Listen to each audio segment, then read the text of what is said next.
ማስረጃ እጠይቅሃለሁ ማለት ነው።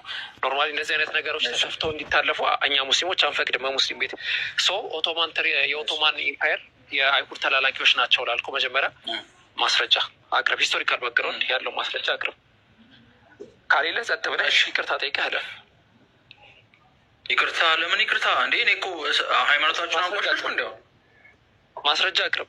ይቅርታ የምጠይቀው እኮ የተነሳውበትን ግራውንድ እኮ ስላልተረዳ ነው አቡበከር። በቃ የተነሳውበት ግራውንድ ዝም ብለህ ሌላ ነገር አታውራ። በቃ ቀጥል። አዳምጠኝ ልቀጥል።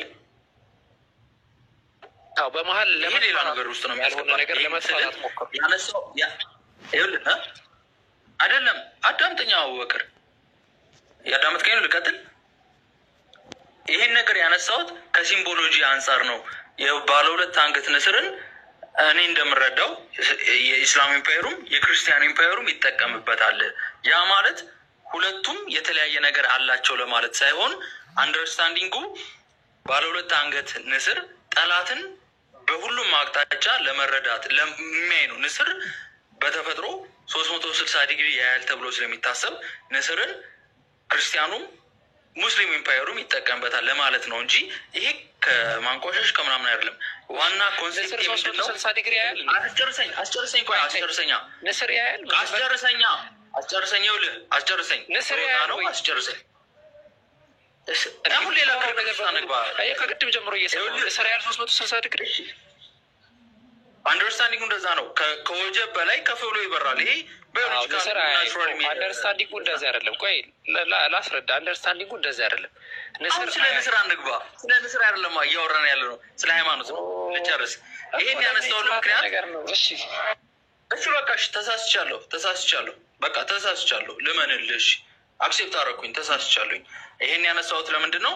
ክርስቲያን መስቀልን ምሳሌ ያደረገው ሲምቦል ያደረገው ወይም ኦርቶዶክሶች ለምሳሌ ቃሌን በአንገታችሁ ይዛችሁት ዙሩ ስለሚባል መስቀል ምናምን ያደርጋሉ ኦርቶዶክሶች። ገብቷል አይደለ? ጴንጤውም ጆቫውም የጆቫው መስቀል የተለየ ቢሆንም ጴንጤውም ኦርቶዶክሱም ጆቫውም መስቀልን ሲምቦሎጂ ያደረጉ ለምንድን ነው? ክርስቶስ በመስቀል ላይ ስለተሰቀለ ነው። እስልምና ላይ ስንመጣ እስልምና ሃይማኖት ኮከብንና ጨረቃን የመስጊድ ማማ ላይ የሚያስቀምጡት ለምንድን ነው? እምነታችሁ ከጨረቃና ከኮከብ ጋር ምንድን ነው ግንኙነቱ ነው የኔ ጥያቄ። አለቀ። ቀደም ይስሐቅ ምን አለ? ሲወርድ ሲዋረድ የመጣ ያልታዘዘ ነገር ነው አለ። እኛም እኮ ኦርቶዶክስም እኮ መስቀል ሲያደርግ ታዞ አይደለም፣ መስቀሉን ምልክት ሲያደርግ ስለታዘዘ አይደለም። በእናንተም ካልታዘዘ ምንን ሪፕሬዘንት ለማድረግ ነው? ኮከብንና ጨረቃንም ተጠቀሙ ነው። አቡበከር መልስልኝ። አቡበከር ስለ ንስር ሳስተምር ነበር። ስለዚህ መልስልኝ እንጂ ክርስቲያንስ ምንድነው ደብደቡ ሲያወራ ያለው? ይቅርታ በጣም ቫልሞር አንድ መረጃ ክርስቲያኖች መስቀልን ባንገታችሁ ሰሩና ዙሩ የሚል መጽሐፍ ቅዱሳዊ ማስረጃ አምጣ። ዝም ብለን ነው ያለምንም ማስረጃ ኖቫል እኔ እኮ እሰሩ ተብሏል አላልኩም እኮ ኖቫል። ታዲያ እሰሩ ተብሏል አላልኩም እኮ። ወይ ጥያቄ አትመልስም? እሰሩ ተብሏል አላልኩም። ንስር 360 ዲግሪ ትላለህ። ንስርን ቀጥታ ሄደ ለሜልሰን ሄደ ማየት ትችላለህ። ስለዚህ የኔ ጥያቄ መልሱልኝ። ለምን እኔ ዶክተር አይደለሁም? አንዴ ባላ ጨረቃውን አይኮኩብ መልሱልኝ። በቃ ተመልሶልሃል። መስጂድን ከሌሎች ነግሬያለሁ። መስጂድን ከሌሎች ለመለየት ያደረጉት ነጥብ ነው። እሱን ጨረስን። ሌላ ምክንያት ካለ ሌላ ርዕስ አንከፍትም ማለት ነው። ሌላ ጥያቄ አለ ወይስ ወደ ዳንኤል ክርስቲያን ነው ወይ? እሱን ጥያቄ እንጠይቅ ወደ ቤቱ ርዕስ። እኔ ክርስቲያን ነኝ። ወደ ቤቱ ርዕስ እንመለስ። ክርስቲያን ስቶንኬ ቤተ እምነት ነው። ክርስቲያን አድርገው ዘለው ቤተ እምነት ኢየሱስ ክርስቶስ 81 ነው ወይ 66 ነው? ዋብያና ሱኒና ወይ ነው 81 ነው የምትቀበለው 66 ምን መጽሐፍ ቅዱስ ነው የምቀበለው። ግን አንተ ነገር እኮ በየትኛው ላውራ? በ66 ላውራ በ81 ነው? በኢየሱስ ክርስቶስ ጉዳይ አውራን ችግር የለም። በፈለግ እኮ 81 ነው የምትቀበለው። የቱን ላውራ ነው አሁን? ከ81 በታክስ ትቀበለዋለህ? ችግር የለውም። ምንድን ነው የምትሰጠኝ? በቃ እኮ ትቀበለዋለህ። ተስማምተሃል? ምንድን ነው የምትሰጠኝ ሳይሆን 81 ነው። አሁን የአንተ ጥያቄ ምንድን ነው? እሺ ወደ ጥያቄ ልምጣ። በስላሴ ታምናለህ? ያ በስላሴ ታምናለህ? እሺ ከስላሴ አንዱ እግዚአብሔር አንዱን ሌላኛውን እግዚአብሔር ይፈራዋል? ነው አንዱ የሚባል የለም። ሶስቱም አንድ ናቸው እኮ። ከስላሴ አንዱ አካል ሌላኛውን አካል ይፈራዋል ወይ? ሶስት አካል አለ። አንድ ናቸው እኮ ምን ማለት? አንዱ አካል ሌላኛውን አካል ይፈራዋል ወይ? በአካል አንድ ናቸው ብለህ ነው የምታምነው? ያው ሶስቱም አንድ ናቸው እኮ። በአካል አንድ ናቸው። በአካል አንድ ባይሆኑም ሶስቱም አንድ ናቸው። እኔ ሶስቱም አንድ ናቸው አይደለም መቻል ነው። አንድ ነገር በድርጊታቸው አንድ ናቸው። እኔ በድርጊታቸው ሶስት ናቸው አልኩ። እኔ በአካል ስንት ናቸው? እስኪ ንገረኝ። ለምንድን ነው አንዱን ይፈራል የሚል መጽሐፍ ቅዱስ ላይ አለ? አምጣልኝ። እኔ ጠየቅኩ። እሺ እግዚአብሔር አብ ይባላል አይደለማ? አንዱን ይፈራል እያልክ እኮ ነው። ይህ ክስተት እኮ ትጠይቅ። እንደዛ ጥያቄ መጠየቅ የለብን። እሺ እግዚአብሔር ወልድ እግዚአብሔር አብን ይፈራዋል? ጥያቄ። እግዚአብሔር ወልድ እግዚአብሔር አብን ይፈራዋል? አዎ በሰውነቱ ይፈራዋል። ይፈራዋል። የላከው አባቱ ስለሆነ ኢየሱስ ክርስቶስ እንገር ኢየሱስ ክርስቶስ ወልድ ነው፣ አምላክም ነው እኮ። ዳንኤል ጥያቄ አንደኛው እግዚአብሔር ሌላኛው እግዚአብሔርን ይፈራዋል። የአንተ ጥያቄ ስለ ይፈራዋል አይፈራውም ለምንድን ነው እንደዚህ ጥያቄ የምትጠይቀው? መጽሐፍ ቅዱስ ላይ ይፈራል አይፈራም የሚለው ኖ። ለምን ሎጂክ ላይ ከጠየቅኩ እኮ ኖ ሎጂክ ከጠየቅኩ ስለ እምነት እኮ ጠይቃለሁ እኮ ብፈልግ። እኔ ጠየቅኩህን መልስልኝ እንጂ ዳንኤል፣ ወይ ይፈራዋል ወይ አይፈራውም ብለህ መልስልኝ። እንደዚህ ለምን እላለሁ? መጽሐፍ ቅዱስ ላይ የለም እንደዚህ የሚል ለምን እላለሁ እኮ። ከሌለ የለም ትለኛለህ። እኔ ጥያቄ እኮ ነው የጠየቅኩት እንጂ የለም። እሺ ስለዚህ አይፈራውም? እግዚአብሔር ወልድ እግዚአብሔር አብን አይፈራውም? አልነግርህም። በምበትኛው እኮ ጥያቄ አይደለም።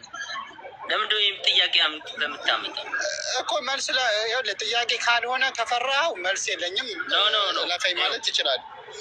መልስ ካለህ ግን መልስ። እኔ ጥያቄ የአንተ ጥያቄ ከመጽሐፍ ቅዱስ የሚሆን ከሆነ ኦኬ እቀበላለሁ። ግን በመጽሐፍ ቅዱስ የሌለን ነገር እኮ ከሌለ አንደኛው የጠየቅኩህ መልስ። እግዚአብሔር ወልድ እግዚአብሔር አብን ይፈራዋል? ጥያቄ ነው። አንተም አይፈራው ከሆነ አይፈራውም፣ የሚፈራው ከሆነ ይፈራዋል። በጣም ቀላል አንድ ናቸው አልኩ እኮ። ለምንድን ነው አንድ ናቸው እኮ እያልኩ ዚስ ዋን እኔ አንድ ናቸው ጥያቄ ናቸው እኮ ነው የምልህ።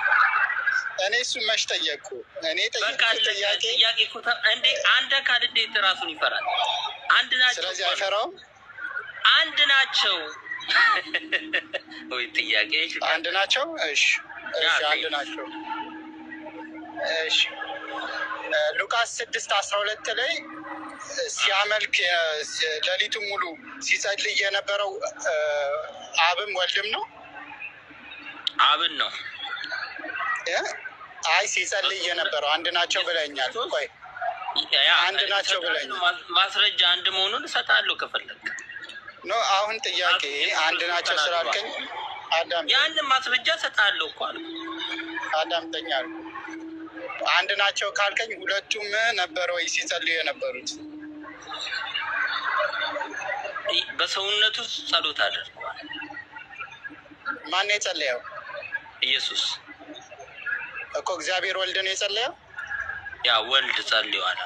ወደ አባቱ እግዚአብሔር ወልድ ወደ ማን ጸለየው? እግዚአብሔር ወልድ አባቱ ወደ እግዚአብሔር አብ ወደ አባት እኮ ወደ እግዚአብሔር አብ ጸለየው። ያ አብ እሺ፣ በጣም ጥሩ። ትቀበለዋለህ? አብን ትቀበለዋለህ? ወደ አባት ስለመቀበል አፍኩሽን እቺን ጥያቄ ኖ አንዴ ስጠይቀኝ አንተ ወደ አብ ጸልየዋል የሚለውን ትቀበለዋለህ? እግዚአብሔር እኔ ወደ አብ ጸልየ የሚለውን ትቀበለዋለህ ልትለኝ ሳይሆን እኔ ጥያቄ ስለማትቀበለው ነው። አልወለደም ስለምትሉ ይሄንን አትቀበለውም። ለምንድን ነው የምትጠይቀኝ? ስለዚህ ጉዳይ እኔ እየጠየቅኩ ያለሁት አንተ ስለምታምንበት መጽሐፍ ነው። እኔ ስለማመን ስለማመን ሳይሆን ከአንተ እምነት እኮ እንድትወጣ እኮ ልጠይቅህ እኮ። እሺ እኔ ስጨርስ ትጠይቀኛለህ እኮ ችግር የለም። ጥያቄን ልጨርስና ትጠይቀኛለህ ችግር የለም። ስለዚህ እግዚአብሔር ወልድ ወደ እግዚአብሔር አብ ይጸልያል ብለህ ታምናለህ? አድርጓልም። ለምን አላምንም? እሺ ዕብራውያን ምዕራፍ 5:7 ላይ እግዚአብሔርን ስለመፍራቱ ተሰማለት ይላል ኢየሱስ ማለት ነው። ስለዚህ እግዚአብሔር ወልድ እኔ እኮ ነገርኩህ እኮ በሰውነት እኮ የምናወራው በሰውነት ነው። ኦኬ ቀጥል። እሺ ስለዚህ እግዚአብሔር ወልድ እግዚአብሔር አብን ይፈራዋል ማለት ነው። ልክ ነህ?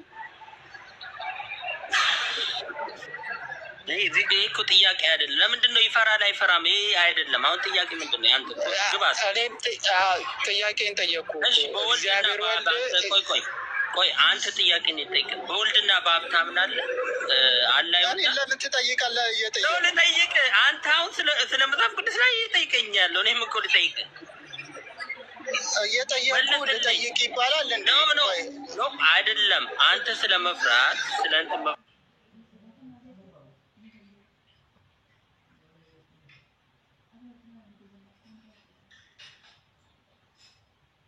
ይጸልያል በሰውነቱ ስለምን ስለሚጸልይ እሱን መለስክልኝ። እሱን እኮ ተስማማ መለስክልኝ። አሁን ወደ ሁለተኛ ጥያቄ ተላለፉ። ዕብራውያን ምዕራፍ 5:7 ላይ እግዚአብሔር ኢየሱስ እግዚአብሔርን ይፈራዋል እና ስለዚህ እግዚአብሔር ወልድ እግዚአብሔር አብን ይፈራዋል ወይ? ቅድም ይጸልያል ብለኛል። እሱን ተስማማን። አሁን እኔ ስለ መፍራት ነው የጠየቁ። እግዚአብሔር አብ እግዚአብሔር ወልድን ይፈራዋል ወይ? እኔ የምናወራው ኢየሱስ መሬት ላይ በነበረበት አይነት ከሆነ እንጂ በአምላክነቱ አይደለም የምናወራው። በአምላክነት እሱን እሺ እንመጣለን። ይፈራዋል ወይ ነው ጥያቄ። አሁን በአምላኩ ነው በሰውነቱ ነው አልጠየቅኩም። እኔ ጠየቅኩ ይፈራዋል ወይ? ያው የእኛ እምነት እንደዚህ አይደለማ። ሁለት አይነት እኮ ነው የእኛ እኮ። እሱን ነገረኝ። አሁን ይፈራዋል ወይስ አይፈራውም? ዳንኤል ክርስቶስ እኮ በሰይጣን እኮ እንደተፈተነ እኮ መጽሐፍ ቅዱሳችን ላይ እኮ አለ። ምንድን ነው? እኔ አልጠየቅኩም። ለምን ታወራለህ? እኔ ተፈተነ፣ ተራበ፣ ተጠማም የጠየቅኩህን ብቻ መለስ። ይፈራዋል ወይ? በሰውነት ነው የምናወራው። በሰውነት እሺ በሰውነት ይፈራዋል። በሰውነት እኮ አልኩ። እግዚአብሔርን ያከብረዋል እኮ ያከብረዋል ወይ አላልኩም። ጥያቄ እግዚአብሔር አብን ይፈራዋል ወይ?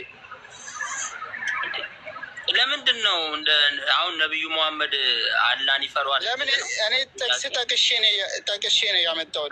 ይፈራል ወይ? አንተ በምታወራው አንግል አልችልም። ሰውነቱና አምላክነቱ የተለያዩ ናቸው። ይሄንን ጠይቀው። በሰውነቱ ብቻ ስላለ ሰውነቱና አምላክነቱ የተለያዩ ናቸው።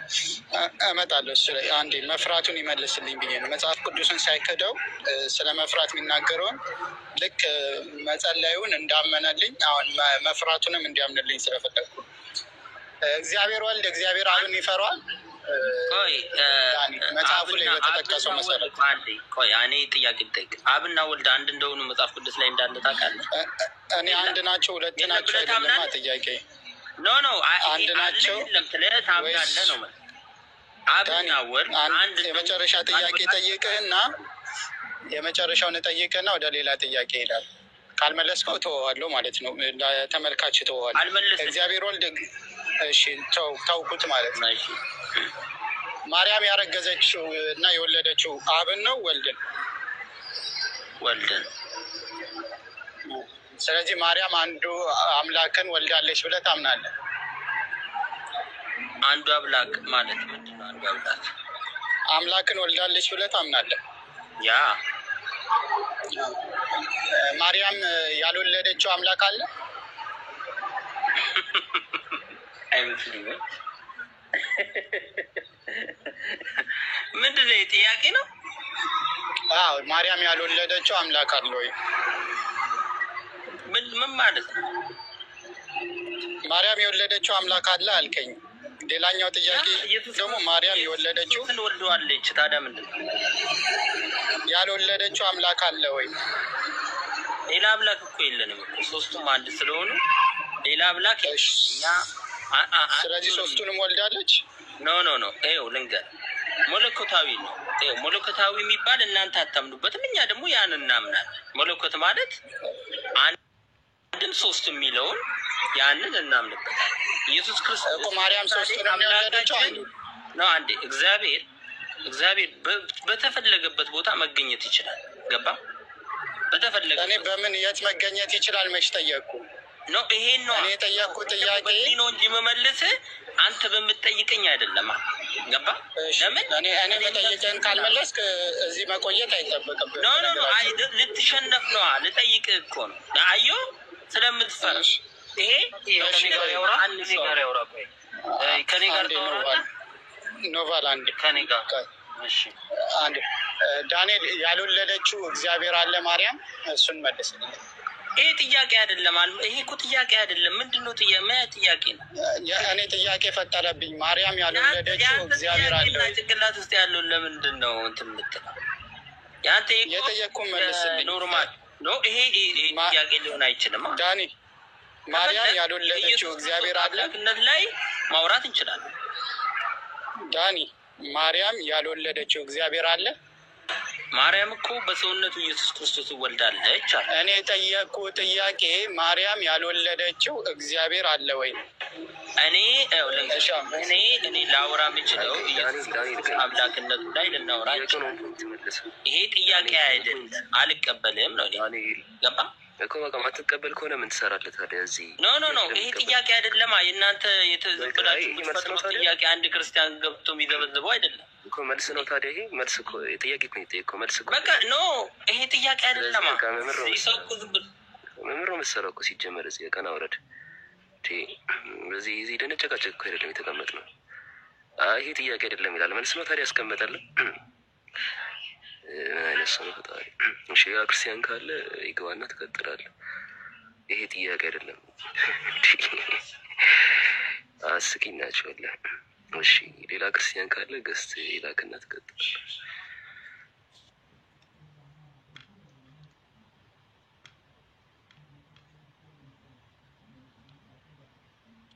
ሞዴሬተሮች ካላችሁ ደግሞ ኮሜንት እንትን ተቆጣጣሮች በጣም እየተሳደቡ እና ደባሪ ኮሜንት እና እሱን አስተካክሉ። እሺ ሌላ ክርስቲያን አለ? ማርያም የወለደችው አምላክ አለ አካል አለ እየተባለ ነው። ያልተወለደ አካላዊውን ደግሞ አምላክ አለ ወይ? ይሄ ጥያቄ ነው ይላል። ምንድን ነው ታዲያ? ምንድን ነው መልስ ነው አይደለም? ወልድ አምላክ ነው፣ አብ አምላክ ነው፣ መንፈስ ቅዱስ አምላክ ነው። የተወለደ አምላክ አለ ወልድ የሚባል ያልተወለደ አምላክ አለ። ተቀረበላችሁ ጥያቄ ለምሮ ማትመልሱት ይሄ ጥያቄ ነው። መልስ አይሆንም። መሳቅ መልስ አይሆንም። አታፍክፉ። ኦን ፖይንት መልሱ ክርስቲያኖች ካላችሁ እና እንደዛ እና ዞሮ መጠየቅ አይቻልም። ጥያቄ አለ ማርያም ስላሴ ነው ለለች የምትይዘው የተቀረው ወደዚህ ለዛ አረስታለ ኦን ፖይንት ዛሬ ገብታችሁ መልሱ። እሺ ይሳቅ ቀጥል።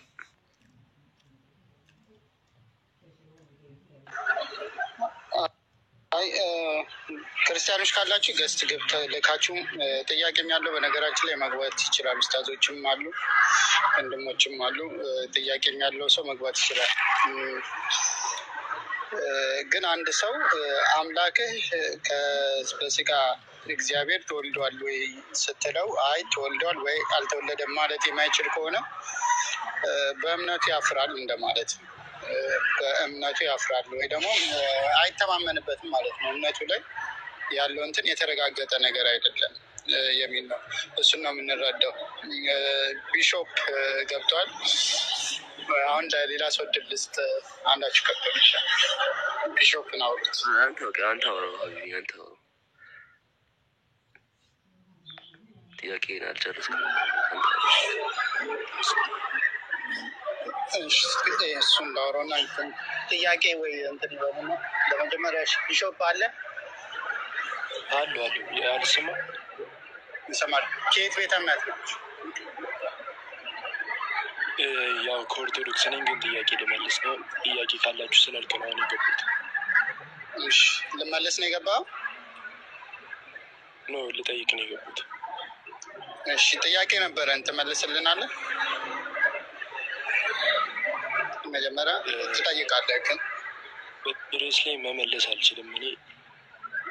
እሺ ካልቻል ችግር የለም። ጥያቄ ካለ ጠይቅ። ወንድሞችም አሉን፣ አቡኪ አህመድ ኡስታዝም አለ። አረብ ጥያቄ ካለ ጠይቅና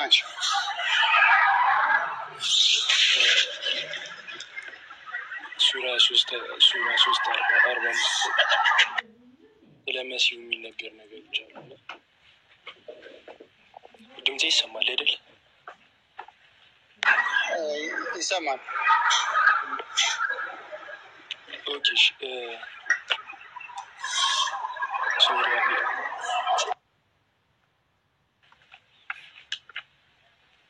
ኦኬ ሱራ 3:45 ላይ ሱራ 4:171 ላይ እና ሱራ 5:75 ላይ ስለ መሲሁ ስለ መሲህነት ይናገራል። ኢሳ መሲህ እንደሆነና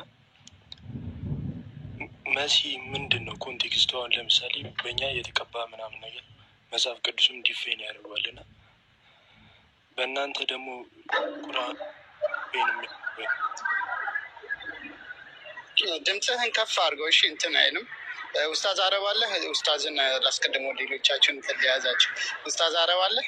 ሰላም አለይኩም አለው። ግን ትንሽ ነገር ይዣለሁ። አንድ 5 ደቂቃ ያስፈልገኛል። እስከዛ ቀጥሎ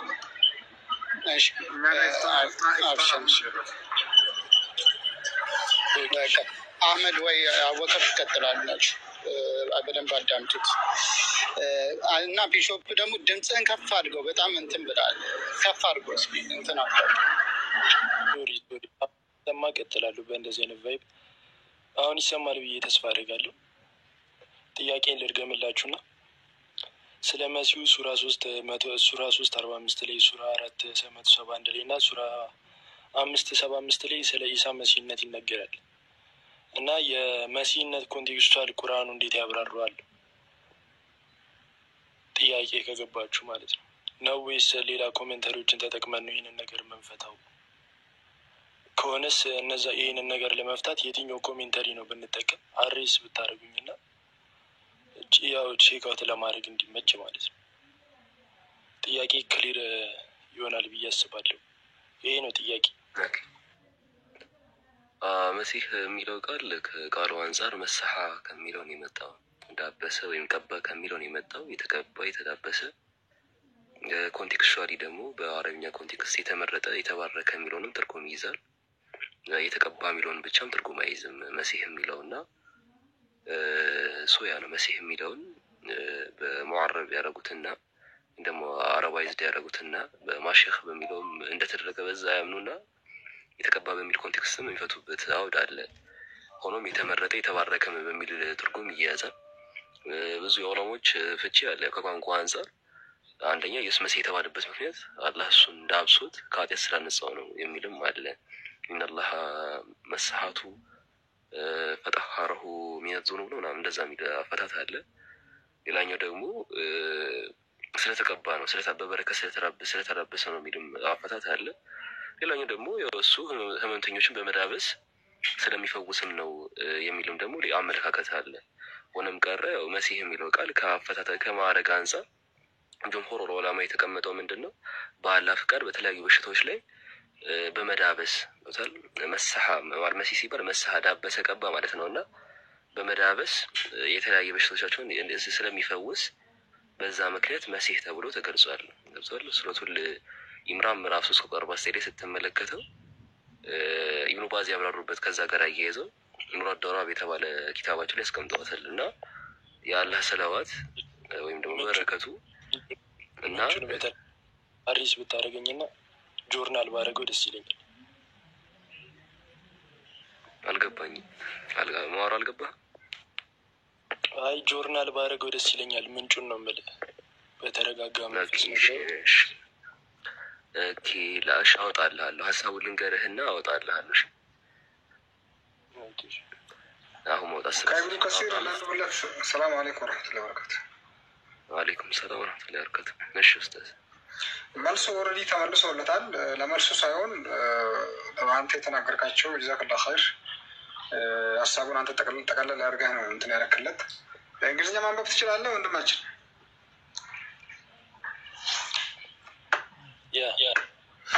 ኦኬ ያለነው በሱረቱል ኢምራን ምዕራፍ 3 ቁጥር 45 ላይ ነው። የጠየቅከው ምዕራፍ እዚህ ጋር ነው ያለው። And remember when the angels say, "Oh Mary, verily Allah gives you a glad tidings of a word from him and his..." አሪስ ነገርኝና ወደ ማብራት መልአኩ ወይ ደግሞ ጅብሪል አለይሂ ሰላም ባለው ጊዜ ለመርየም አላህ ከእሱ ዘንድ በሆነው ቃል ያበስርሻል። ሀዲስ ነው ምንድን ነው አልገባኝም። ተፍሲር ኢብኑ ከሲር ነው። እዚህ ጋር ተፍሲር ነው እያነበብኩልህ ያለሁት። አንደኛ መጀመሪያ ቁርአን ላንብብልህና ከዛ ቀውሉል ዑለማ በሐዲስ እንዴት እንደተብራራ ረሱል ሰለላሁ ዐለይሂ ወሰለም እንዴት እንደፈሰሩት ያንን ነው የምነግርህ እና ልጨርስልህና ወይ ላንብብልህና እንግሊዝኛ ከቻልክ አንተ እየተረዳህ ትሄዳለህ ወይ ደግሞ ተፍሲሩን በአማርኛ ልተርጉምልህ። እንግሊዝኛ ትችላለህ ስለ አዎ ስላልከኝ ለዛ ነው እያነበብኩልህ ያለሁት። ችግር የለም ታነብልኛለህ፣ ማብራሪያውን እንቀበላለን። ግን አሪስ እንትን ስፔሲፊካሊ ቦታውን ብትነግረኝና ግን ጥያቄ እዚህ ላይ ስምን የምቀይር ነገር አለ? አይ እቀበላለሁ። ለሌላ ጊዜ እኮ ነው መረጃ ብትጠቅስልኝና እኔም ጆርናል ባረገው እያልኩ አሁን ኢብን ከፍሲር አልከኝ ወይ ደግሞ ተፍሲር እነሰፊ ቦታውን ያዝ ልስጥህ። ተፍሲር እነሰፊ ተፍሲር አነሰፊ ኦኬ ቮሊዩም 1 ፔጅ 154 ላይ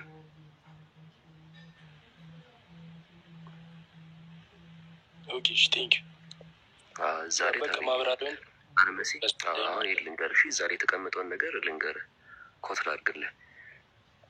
አልመሲህ የሚለው ሀሳቡን ነው የምነግርህ። ያው ቦታው ልስጥ ብዬ ነው፣ ቼክ ማድረግ ትችላለህ።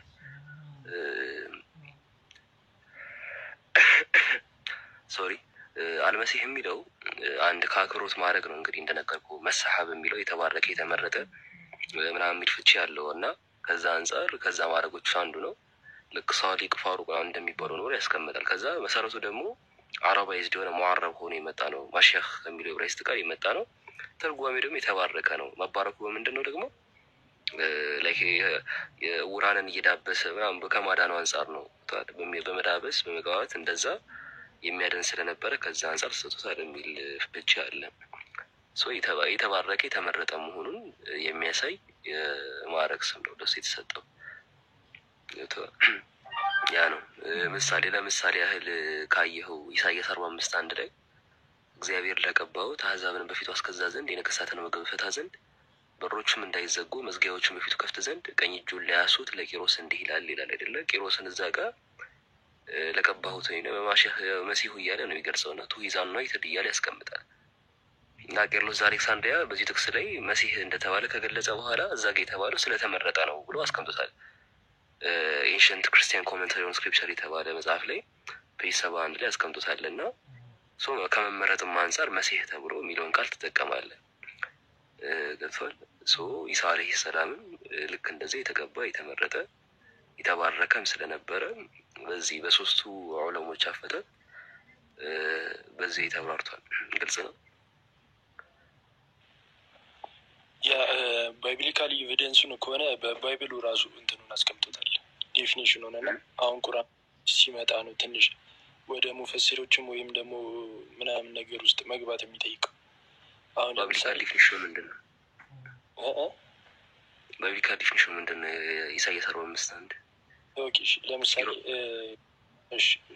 ከላ እንትን ልበልልና ለምሳሌ ራሱን አሳልፎ ለሌሎች ቤዛነት እንደሚሰጥ ምናምን አይነት ነገር ይናገራል።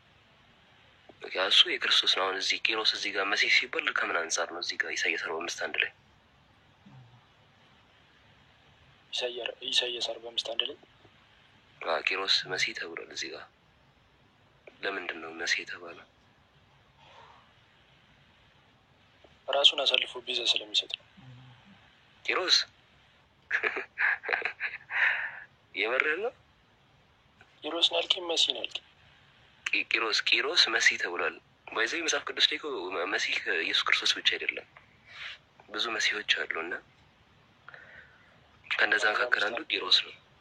ኢሳይያስ 45 ላይ እግዚአብሔር ለገቡት አሕዛብን በፊቱ አስገዛ ዘንድ የነገሥታትን ወገብ ፈታ ዘንድ እንዳይዘጉ መዝጊያዎች በፊቱ ከፍት ዘንድ ቀኝ እጁን ሊያሱት ለቂሮስ እንዲህ ይላል አለ።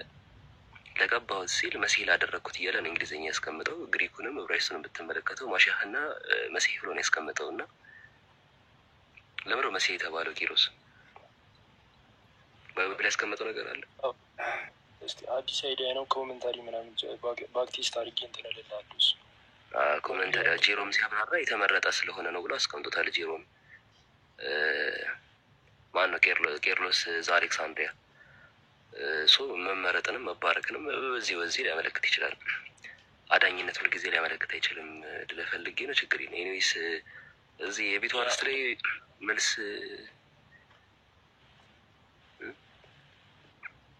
ኦኬ።